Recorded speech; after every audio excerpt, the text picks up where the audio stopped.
नमः विष्णुपादाय कृष्णपृष्ठाय भूतले श्रीमती भक्तिवेदांत स्वामिनी नामिने नमस्ते सरस्वती देवी गौरवाणी प्रचारिणे निर्विशेषशून्यवादी पाश्चात्यदेशतारिणे हरे कृष्ण कृष्ण कृष्ण हरे हरे हरे राम राम राम हरे हरे हरे कृष्ण।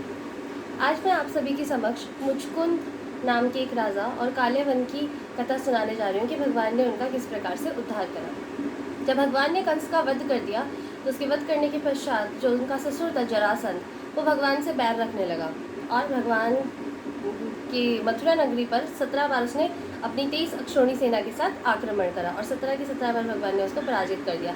लेकिन जब वो 18वीं बार भगवान पर आक्रमण करने आया मथुरा पर, तो उसी वक्त कालियावन नाम का व्यक्ति भी आक्रमण करने आया नारद जी की प्रेरणा से अपनी 3 करोड़ यवनों की सेना को लेकर। तो भगवान ने रातों रात द्वारिका का निर्माण कराया समुद्र के बीचों बीच और सभी मथुरा वासियों को वहाँ पर स्थानांतरित कर दिया। इसके पश्चात भगवान ने बिना किसी अस्त्र शस्त्र के भगवान आए काले वन से युद्ध करने के लिए। तो भगवान धीरे धीरे उसकी सेना के बीच में से चल के आ रहे थे, जिस प्रकार एक चंद्रमा होता है। तो भगवान का वर्णन इस प्रकार आता है कि जैसे काले घने बादलों के बीच में से जब चंद्रमा निकलता है तो भगवान भी उसी प्रकार कुछ प्रतीत हो रहे थे वहाँ से निकलते हुए। भगवान इतने सुंदर लग रहे थे, इतने आकर्षित लग रहे थे कि खुद काले वन उनके प्रति आकर्षित हो गया। उनको देख के आश्चर्यचकित रह गए कि इतने सुंदर कौन है ये। पर नारद मुनि ने उसके सामने कुछ वर्णन करा था तो वो पहचान गया कि ये स्वयं भगवान श्री कृष्ण है। और पर उसके मन में भगवान से युद्ध करने की इच्छा थी, तो उसने अपना सारा अस्त्र शस्त्र त्याग कर, अपना रथ त्याग कर उनसे युद्ध करने के लिए उनकी तरफ दौड़ा युद्ध के नियम अनुसार। और तो भगवान धीरे धीरे मुस्कुराते हुए चल रहे थे और कालियावन भगवान के पीछे तेज तेज भाग रहा था, किंतु फिर भी वो भगवान को पकड़ नहीं पा रहा था। उसको ऐसा लग रहा था कि बस अब मैं पकड़ लूँगा भगवान को, एक कदम का फासला है, लेकिन वो पकड़ नहीं पा रहा था। भगवान ऐसे ही चलते चलते घने जंगल में चले गए और वहाँ पर एक गुफा थी। भगवान ने गुफा में प्रवेश करा। कालियावन ने भी भगवान के पीछे पीछे गुफा में प्रवेश करा। तो जब कालियावन ने गुफा में प्रवेश करा तो वहाँ देखा कि एक व्यक्ति सो रहा था। तो वो कहता है, अरे कायर, तू युद्ध करने के बजाय यहाँ पर आकर सोने लग गया कि उठ, और लात मारता है ऐसा कहकर तेज से। तो वो भगवान श्री कृष्ण नहीं थे और वो मुचकुंद नाम के एक राजा थे जो कि महाप्रतापी राजा थे। और उन्हें एक बार इंद्र ने और देवताओं ने स्वर्ग में युद्ध करने के लिए बुलाया था जब वहाँ पर आक्रमण हुआ था। तो उसके पश्चात जब वो युद्ध करके आए तो उनकी 100 पीढ़ियों से भी ज़्यादा पीढ़ी आकर जा चुकी थी। तो फिर इंद्र ने बोला, आपको क्या वरदान चाहिए? उन्होंने बोला, मुझे सोने का वरदान दो और जो मेरी इस नींद को खराब करेगा वो वहीं जलकर भस्म हो जाए। उसी प्रकार उसके उन वरदान से वो कालियावन जलकर भस्म हो गया।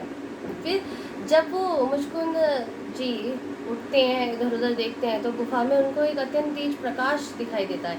तो वो उस प्रकाश की ओर बढ़ते तो उन्हें दिखता है कि चतुर्भुज रूप में स्वयं भगवान श्री कृष्ण बैठे हैं। उनको उनके रूप को देखकर उन्हें पीताम्बर के वस्त्र धारण करे हुए थे और कौस्तुम मणि थी, भगवान के गले में वैजंती माला थी और छाती पर श्रीवत्स का चिन्ह था, घुंघराले बाल थे, चंचल आँखें थी, चेहरे पर मुस्कान थी। इतना सुंदर रूप देखकर वो आकर्षित हो गया मुचकुंद राजा भगवान के प्रति और अनेक प्रश्न पूछने लगे, आप कौन हैं, आप कहाँ से आए हैं, इतने घने वन में आप अपने इन कोमल पैरों से कैसे चल के आए?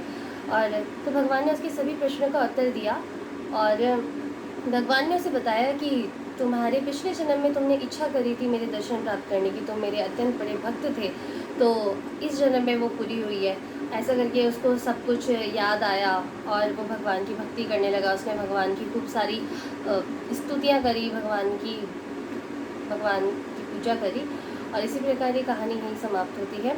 इनसे हमें शिक्षाएं सीखने को मिलती हैं इन कथाओं से।